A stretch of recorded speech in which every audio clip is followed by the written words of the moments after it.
say can and will be used against you in the court of law. I was arrested. I was bound.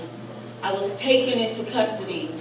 I was locked in solitary confinement and no one came for me. No one knew. And how could they?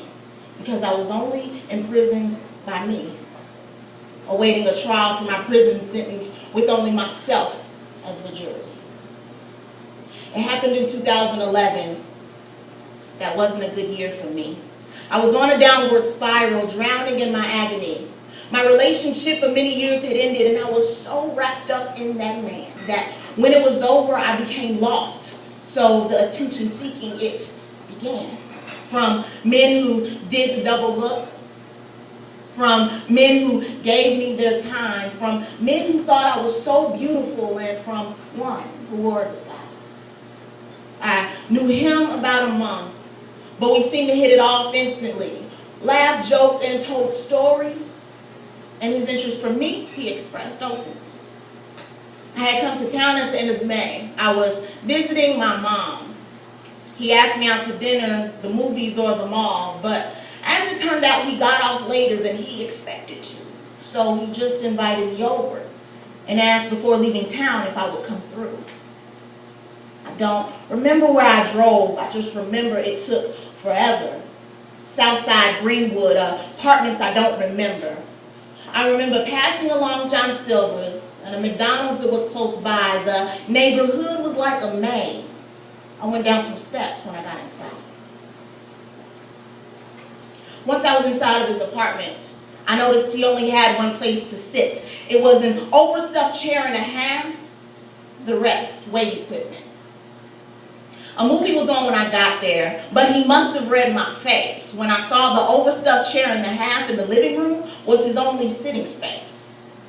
He told me to have a seat, and he would take the bar stool, giving me my ample space. Looking back, yes, I was full.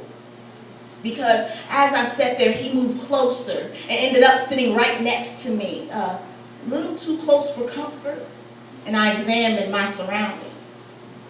He had free weights on the floor, and in that moment, the door seemed so far away. As I glared over my shoulder, I saw him deviously smiling and staring my way. He offered me a drink, but I respectfully declined. The brown liquor in an unknown bottle, as well as the Bud Light with a twist of lime. He apparently started drinking before I got there. The empty bottles told the tale. And in my mind, I knew I needed to leave, and I immediately thought of my clientele. See, I had been the sexual assault advocate. I educated on red flags such as these in my presentations. Yet I ignored my own advice and placed myself in this unthinkable situation. Fear paralyzed my body.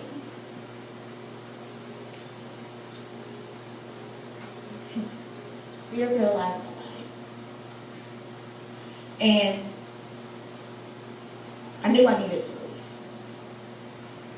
And I was trying to plan a graceful exit as he just drank casually. I apologetically announced I had to go as I stood and grabbed my keys. Wait, you have to dance with me first, as he changed the channel to R&B.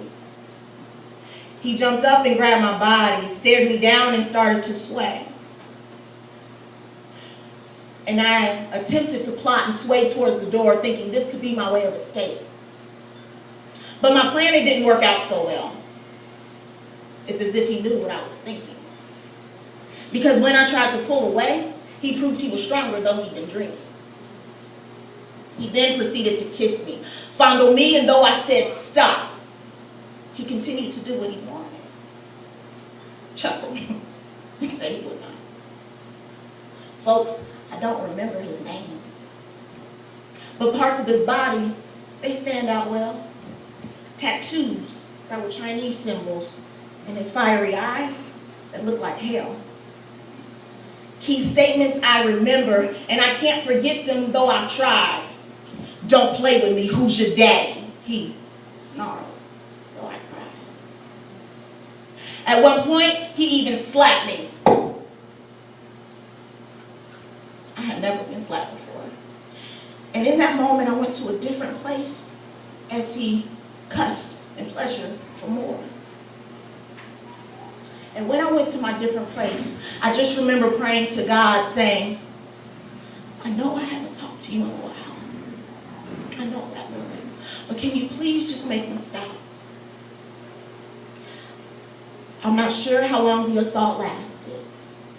I just remember he told me to stay there after his ejaculation. He got up and went to the bathroom, and I made my move, exited, partially dressed without hesitation. I don't remember how I got home. Images of speeding down the highway in the rain, pulling over and vomiting, parts of my body ached with pain. And I didn't report it. See, professionally, I had been on the emergency calls, sat in the waiting room with victims for hours as they are questioned like it's their fault, re-victimized by the system, and once more they're traumatized. Yet these victims who told were now like heroes in my eyes. Much of that night, it was a blur. In parts, I can't forget.